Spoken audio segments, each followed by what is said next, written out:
शालेय विद्यार्थ्यांमध्ये वाचन संस्कृती रुजावी, वृद्धिंगत व्हावी या उदात्त हेतूने दी रास्तापेठ एज्युकेशन सोसायटीत येथील संदर्भ ग्रंथपाल प्रसाद भडसावळे यांच्या संकल्पनेतून बालसाहित्यकार इंदिरा अत्रे वाचन कक्ष मुलांमध्ये चांगलाच लोकप्रिय झाला आहे। या वाचन कक्षात विविध उपक्रम आयोजित केले जातात।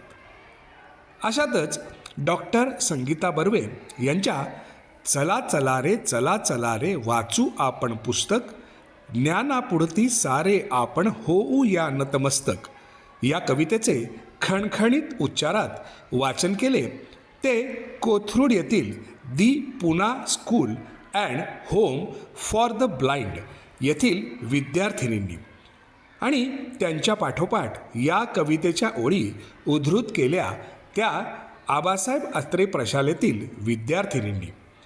या अनोख्या उपक्रमाचे निमित्त ठरले ते बालसाहित्यकार कवयित्री डॉक्टर संगीता बर्वे यांनी लिहिलेल्या खारुताई आणि सावलीताई, रानफुले, झाड आजोबा, हुर्रे हुप आणि पियूची वही या 5 पुस्तकांच्या लेखिका सरोज टोळे यांनी ब्रेल लिपीत केलेल्या रूपांतराच्या प्रकाशन समारंभाचे।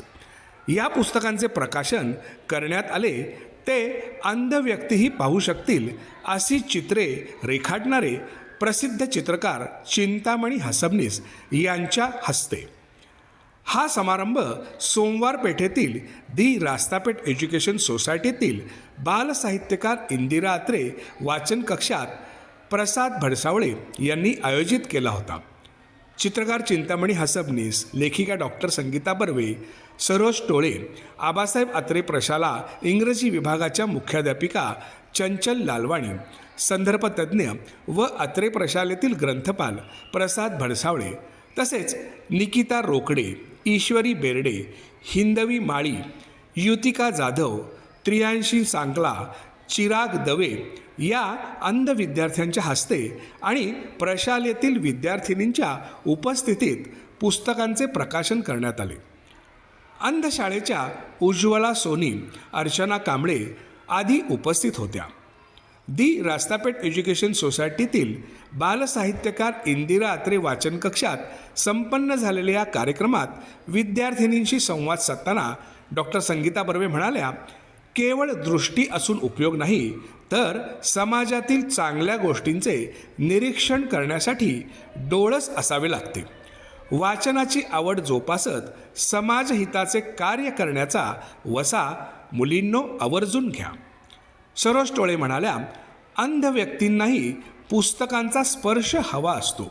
ब्रेल लिपीत पुस्तके केल्यामुळे अंध व्यक्ती ती पुस्तके वाचू शकत आहेत याचे मला खऱ्या अर्थाने समाधान आहे। चिंतामणी हसबनीस म्हणाले, एक तरी अंध व्यक्तीला मित्र करा, कारण त्यांच्याकडूनही शिकण्यासारखे बरेच काही असते। वाचन संस्कृती जपण्याचे काम केवळ डोळस व्यक्तीच करतात असे नाही तर अंध व्यक्तीही करीत असतात। अंध व्यक्तींनी वाचनाची आवड कायम जोपासावी, कारण तो दिवस दूर नाही की अंध व्यक्ती डोळस व्यक्तीला पुस्तक वाचून दाखवतील। या कार्यक्रमात प्रकाशित झालेल्या पुस्तकांमधील काही कविता अंधशाळेतील विद्यार्थिनींनी सादर केल्या। या कार्यक्रमाची आणि सादरीकरणाची ही एक झलक।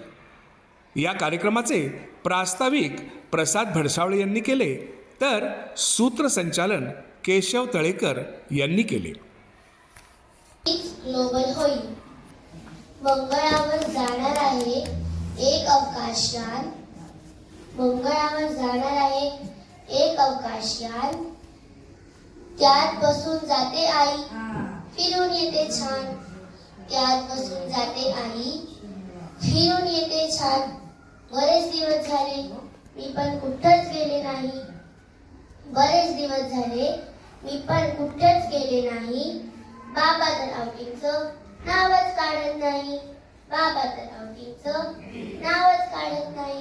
भारी कंटाळा आलाय मला पृथ्वीवरती राहून, भारी कंटाळा आलाय मला पृथ्वीवरती राहून। अचाट गर्दी, अफाट प्रदूषण, बेफाट कचरा पाहून, अचाट गर्दी, अफाट प्रदूषण, बेफाट कचरा पाहून मंगळावर माती आहे, पाणी आहे, आणखी काय हवं? मंगळावर माती आहे, पाणी आहे, आणखी काय हवं? तिथे गुलाबाचं रोप लावून येते नवं. अगं तिथे गुलाबाचं रोप लावून येते नवं. आधीच मंगळ लाल लाल, त्यात गुलाब लाले लाल. आधीच मंगळ लाल लाल, त्यात गुलाब लाले लाल. तिथे करीन शेती आणि इथे टाकील मळ. अगं तिथे करीन शेती आणि इथे टाकील मळ. येत्या सुट्टीत आई खरंच मी मंगळावर जाईन. येत्या सुट्टीत आई खरंच मी मंगळावर जाईन. अभिमान वाटेल तुला जेव्हा मीच ग्लोबल होईल. अगं अभिमान वाटेल तुला जेव्हा मीच ग्लोबल होईल. त्याचे शीर्षक आहे झाड आजोबा. आजोबांच्या आजोबांनी लावलं होतं झाड. आजोबांच्या आजोबांनी लावलं होतं झाड. असं काही वाढलं म्हणता अगदी ताडमाड. असं काही वाढलं म्हणता अगदी ताडमाड. उंच उंच फांद्या त्याच्या पालवी हिरवीगार. उंच उंच फांद्या त्याच्या पालवी हिरवीगार. लाल लाल फुलं आणि सावली गारेगार. लाल लाल फुलं आणि सावली गारेगार. फांद्यांवरती पाखरांनी इतकी बांधली घरटी. फांद्यांवरती पाखरांनी इतकी बांधली घरटी. इवल्या इवल्या पिल्लांची धांदल उडते नुसती. इवल्या इवल्या पिल्लांची धांदल उडते नुसती. झाड आजोबांचं वय सांगता येत नाही. झाड आजोबांचं वय सांगता येत नाही. खूप माया करतात जरी बोलता येत नाही. खूप माया करतात जरी बोलता येत नाही. झाड आजोबांचा असा दराराच मोठा. झाड आजोबांचा असा दराराच मोठा. तोडू पाहाल कुणी तर पाठीत बसेल सोटा. तोडू पाहाल कुणी तर पाठीत बसेल सोटा. धन्यवाद. मी आज तुम्हाला एक कविता वाचून दाखवणार आहे. माझ्या कवितेचे शीर्षक आहे मी शब्दांच्या रानामधून. मी शब्दांच्या रानामधून बागडणारा पक्षी. मी शब्दांच्या रानामधून बागडणारा पक्षी. मी कवितेच्या पानांमधून सळसळणारा पक्षी. पंख चिमुकले पसरून माझे मी उडतो गगनात. पातीवरती घेतो झोके मंजूळ गाणी गातो. गाता गाता कंठामध्ये मग चढतो आवेश. शब्दसृष्टीच्या नभात माझा इवला चंचू प्रवेश. माझ्यासाठी इथे पसरला झिरमिर मोती चारा. माझ्यासाठी जणू धावतो पंख फुलावरून वारा. या रानातील झाडावरती घरटे माझे छान. त्या घरट्यातून एके दिवशी फुटले हिरवे पान. त्या पानावर बहरून आले एक नाचरे गीत. त्या पानावर बहरून आले एक नाचरे गीत. त्या गीताने मला शिकवली जगण्याची ही रीत. त्या गीताने मला शिकवली जगण्याची ही रीत. धन्यवाद. माझे नाव ईश्वरी बर्डे. मी इयत्ता 5वीत शिकते. आज मी तुम्हाला एक कविता वाचून दाखवणार आहे. माझ्या कवितेचे शीर्षक आहे माझी लाडकी शाळा. ये रे बाळा ये रे बाळा. ये रे बाळा ये रे बाळा. मी आहे तुझी लाडकी शाळा. अभ्यास करायला, चित्र काढायला, गाणी म्हणायला. ये रे बाळा ये रे बाळा. मी आहे तुझी लाडकी शाळा. मिळून आपण खाऊ खाऊ. मिळून आपण खाऊ खाऊ. मजा करू सहलीला जाऊ. मजा करू सहलीला जाऊ. खूप शिकायला, मोठं व्हायला, नाव मिळवायला. ये रे बाळा ये रे बाळा. ये रे बाळा ये रे बाळा. मी आहे तुझी लाडकी शाळा. धन्यवाद. नमस्कार, माझे नाव हिंदवी संजय वाणी. मी इयत्ता 7वीत शिकते. आज मी तुम्हाला एक कविता वाचून दाखवणार आहे. कवितेचे शीर्षक आहे गुलमोहराच्या फांदीवर. गुलमोहराच्या फांदीवर बसली होती खार. गुलमोहराच्या फांदीवर बसली होती खार. ऊन होते दुपारचे पण सावली होती गार. ऊन होते दुपारचे पण सावली होती गार. कसलं बाई कडक ऊन, जर्रा नाही वारा. खारुतालच्या रागाचा चढत होता पारा. सावलीबाई तुम्ही आलात म्हणून तरी बरं, नाहीतर आज माझं मुळीच नव्हतं खरं. माणसं भारी अगोचर झाडं टाकतात तोडून, घरं बांधतात स्वतःची आमची घरं म्हणून. सावलीबाईनं सावरला भला थोरला पदर आणि म्हणाली, माणूस ना स्वतःचीच करतो कदर. सगळं कळतं त्याला, पण वळत मात्र नाही.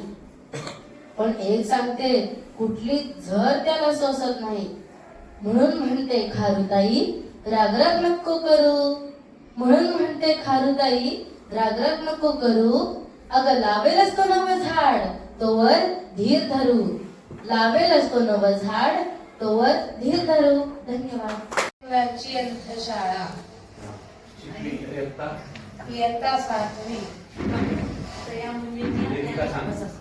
मुलींनी आपल्याला आधी वाचून पाठ केलेली कविता तिथे वाचून नक्की त्यामुळे त्यांचं वाचन अभिवाचन जे काय ते सगळं आपण बघायला मिळालं आपल्याला.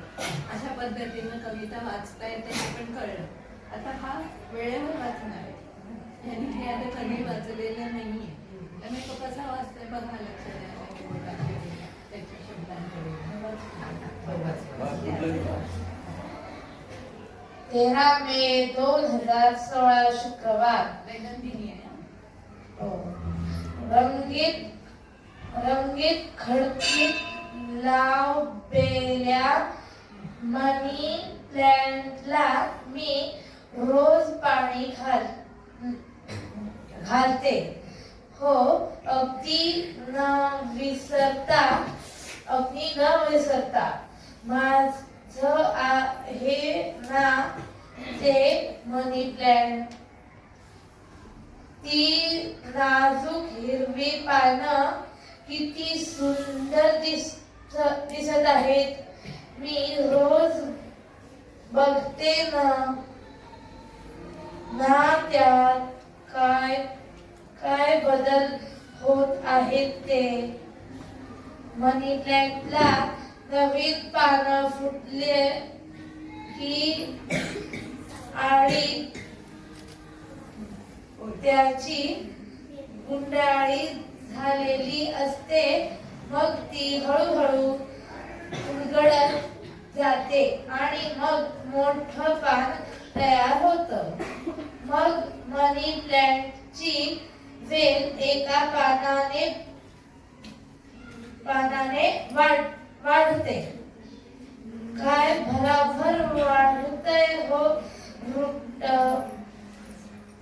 गजांना धुवून उभं राहायला देखील शिकलंय. आता मी एक छानशी निळी दोरी बांधणार आहे खिडकीला. माझ्याकडे आहे नायलॉनची निळी दोरी. तिचं एक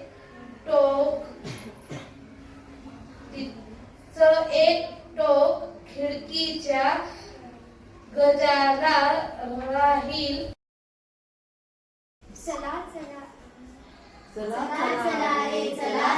रे वाचू आपण पुस्तक. चला रे वाचू आपण पुस्तक. चला रे वाचू आपण पुस्तक. वाचू आपण पुस्तक. ज्ञानापुरती सारे आपण होऊया नतमस्तक.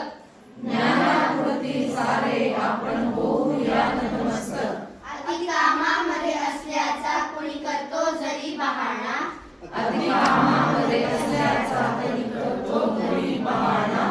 वाचत घडतो माणूस होतो जरा शहाणा.